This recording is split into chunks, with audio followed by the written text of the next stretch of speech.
Hey, salut tout le monde! Ça fait maintenant quelques années déjà que je suis sur YouTube et autant vous dire que j'ai créé beaucoup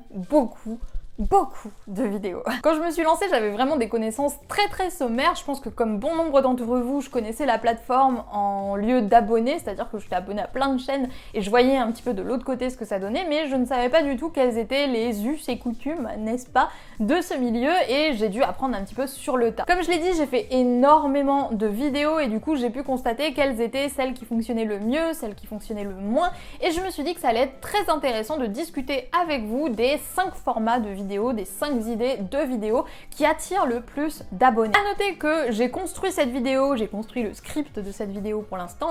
en tenant compte du fait que voilà, on n'a pas tous forcément la même thématique, on n'a pas tous forcément les mêmes sujets, et j'ai voulu que ce soit des idées qui s'adaptent à vous, quel que soit votre business, quel que soit votre sujet, quelle que soit votre thématique. Donc quel que soit le sujet que vous abordez, normalement, les idées de vidéos que je vais partager avec vous dans cette vidéo vont pouvoir être applicables et vont pouvoir vous aider. Aussi, si jamais vous vous lancez tout juste sur YouTube, que vous envisagez de vous lancer, n'oubliez pas que je vous ai fait un petit kit, un petit PDF gratuit que vous pouvez télécharger sur le blog, je vous mettrai le lien bien entendu dans la barre de description, qui récapitule mon matériel de base, entre guillemets, le matériel strictement obligatoire, pas de trucs inutiles ici, vraiment le minimum du minimum, parce que pour se lancer sur YouTube, on a souvent besoin d'avoir un petit peu de matériel, et ici mon objectif avec ce petit kit que vous retrouverez dans la barre de description, c'était de vous donner vraiment le minimum vital qu'il faut pour démarrer à tout petit prix. Donc si jamais ça vous intéresse, je vous mettrai ça encore une fois dans la barre de description. Aussi, si jamais vous avez envie de mettre en place un planning pour publier régulièrement sur YouTube, je vous invite du coup à jeter un coup d'œil à la toute nouvelle formation que je viens de sortir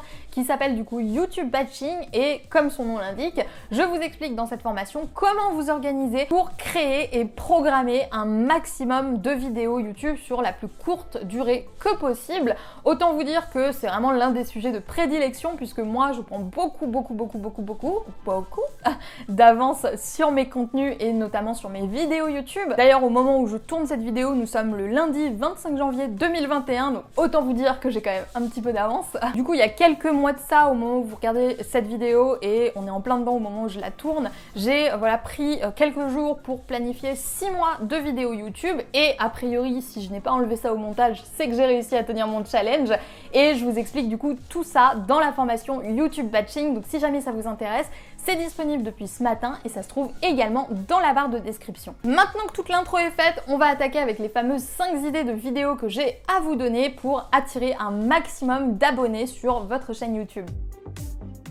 C'est dingue, je trouve, parce que la majorité des vidéos les plus vues sur ma chaîne sont des vidéos tutoriels. Et pourtant, ces vidéos tutoriels, quand je les ai sorties, elles ont, pour ne pas dire fait un flop, elles ont vraiment pas eu énormément de succès, mais sur le long terme, elles m'ont rapporté énormément de vues. Vous pouvez faire même vous-même le test directement sur ma chaîne. Quand on classe les vidéos par les plus vues, vous allez voir que toute la première ligne, ce ne sont que des tutoriels. C'est typiquement du contenu sur le long terme, les tutoriels, parce que les gens vous trouvent en tapant dans la barre de recherche, tuto pour faire ci, tuto pour faire ça, et c'est vraiment le format numéro 1 si vous voulez faire grandir votre chaîne et attirer un maximum de nouvelles personnes, de nouveaux abonnés vers celle-ci. Attention par contre, parce que les tutoriels, comme je l'ai dit, ils flopent un petit peu quand on les publie au début. Pourquoi? Parce que c'est pas forcément du contenu destiné aux personnes qui sont déjà abonnées. C'est du contenu en fait que les gens vont découvrir, c'est comme ça que les gens vont vous découvrir, mais pour les personnes qui vous connaissent déjà et qui sont abonnées, si vous ne faites que des tutoriels, ça risque d'être un petit peu redondant à la fin, donc à utiliser avec parcimonie, mais c'est l'un des meilleurs moyens de faire grandir sa chaîne. Aujourd'hui, j'estime vraiment que au moins 50% de mes nouveaux abonnés proviennent justement des tutoriels. Après, bien sûr, ça dépend de votre thématique. Moi, heureusement, dans ma thématique, je peux faire pas mal de tutoriels informatiques, du coup, ça reste assez facile et assez légitime d'en faire régulièrement, mais à utiliser quand même avec parcimonie pour ne pas saouler vos abonnés actuels, parce que c'est vrai que les tutoriels, c'est pas forcément ce qu'on se regarde le plus facilement pour se détendre, quoi. Si vous faites des vidéos qui correspondent au sujet du moment, alors forcément vous allez avoir un boost d'abonnés. L'exemple que j'ai en tête, c'est l'une des vidéos que j'ai planifiées en début d'année, qui est du coup la vidéo comment planifier son année 2021, qui a obtenu 5 fois plus de vues que les vidéos habituelles, pour la simple et bonne raison que je l'ai postée en début janvier 2021 et que du coup c'était complètement dans le thème. Le début de l'année, c'est le moment où les gens ont envie de planifier leur année, alors tout le monde s'est retrouvé encore une fois à taper ça sur YouTube, et du coup moi ça m'a attiré des vues et des abonnés. D'ailleurs, petite astuce supplémentaire, le fait de rajouter l'année dans le titre de votre vidéo YouTube, YouTube, ça peut vous donner plus de chances d'être classé, que ce soit pour les tutoriels, que ce soit pour les questions-réponses, que ce soit pour les sujets de saison, parce que du coup les gens en général, s'ils trouvent pas ce qu'ils cherchent, ils vont mettre le numéro de l'année si c'est des vieux contenus, et ça va vous permettre de ressortir beaucoup plus facilement. Petit défaut de ce type de vidéo, c'est que forcément en fonction du sujet, ça correspond pas toujours sur le long terme, c'est-à-dire que là par exemple comment planifier son année 2021, on peut imaginer que à la fin de l'année 2021 ce soit plus vraiment d'actualité. À ce moment-là du coup plusieurs solutions, soit je change le titre et je mets 2022, soit je crée une nouvelle vidéo pour justement recréer un cercle vertueux, vous avez compris l'idée. Attention, quand je dis ça, je ne veux pas dire que vous devez faire une vidéo FAQ, même si les abonnés adorent ça généralement. Ici, l'objectif c'est de faire une vidéo par question fréquemment posée, entre guillemets, par rapport à votre thématique. Même si ça fait une vidéo courte, ce sera une vidéo qui va bien se classer et qui va permettre à beaucoup de personnes de vous découvrir. Si jamais vous manquez d'inspiration à ce niveau-là, essayez de trouver des questions qui commencent par comment faire machin truc, comment fonctionne machin truc, ou alors les fameux c'est quoi, si jamais vous avez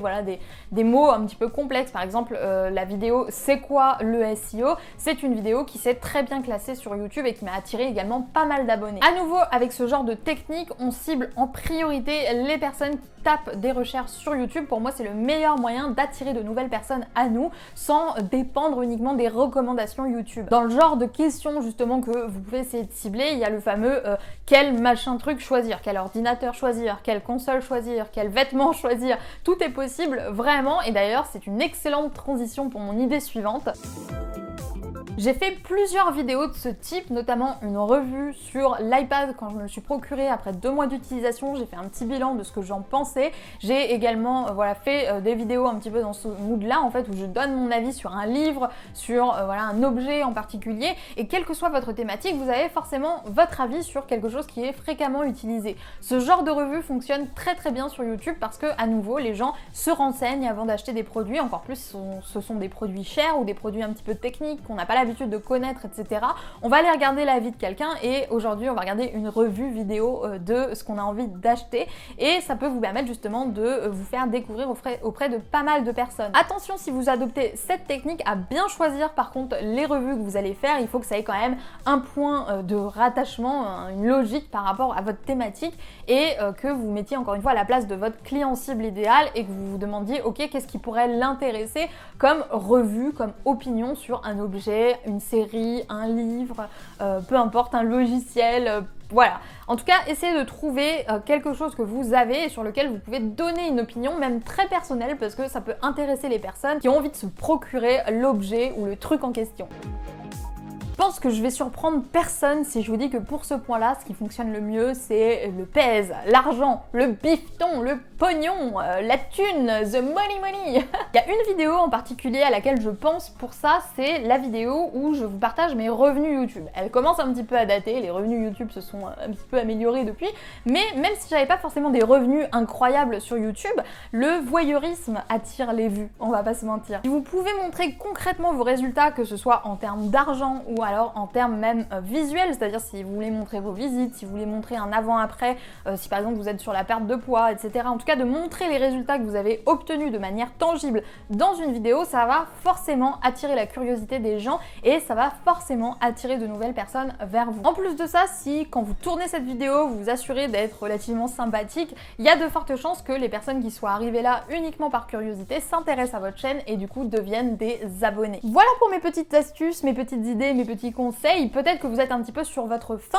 et dans ce cas-là, pas de panique, puisque j'avais fait un article complet où je vous donnais 20 idées de vidéos YouTube. Je prenais pas forcément le prisme comme ici des vidéos qui attirent le plus d'abonnés, mais si vous manquez d'inspiration, c'est le moment d'aller jeter un coup d'œil à cet article que je vous aurais mis dans la barre de description. Si jamais cette vidéo vous a inspiré plusieurs idées et que vous avez envie de mettre en place un planning pour tourner tout ça et pour monter tout ça et pour programmer tout ça le plus vite possible, n'oubliez pas qu'il y a la formation YouTube Badging ligne qui vous donne toutes les astuces que j'utilise pour planifier des mois et des mois de contenu en parfois un seul week-end comme là. Si vous avez d'autres idées de vidéos YouTube, n'hésitez pas à les partager dans les commentaires, je suis persuadée que ça va aider des gens qui passent ici sur cette vidéo et qui peut-être s'abonneront, n'est-ce pas? En tout cas, j'espère que cette vidéo vous aura plu et qu'elle vous aura aidé. Si jamais c'est le cas, n'oubliez pas de laisser un petit j'aime, ça fait toujours super plaisir. Moi du coup, je vais vous laisser là, je vous souhaite une super bonne journée et je vous dis à plus pour de nouvelles vidéos sur la chaîne de Wonder Wild Queen.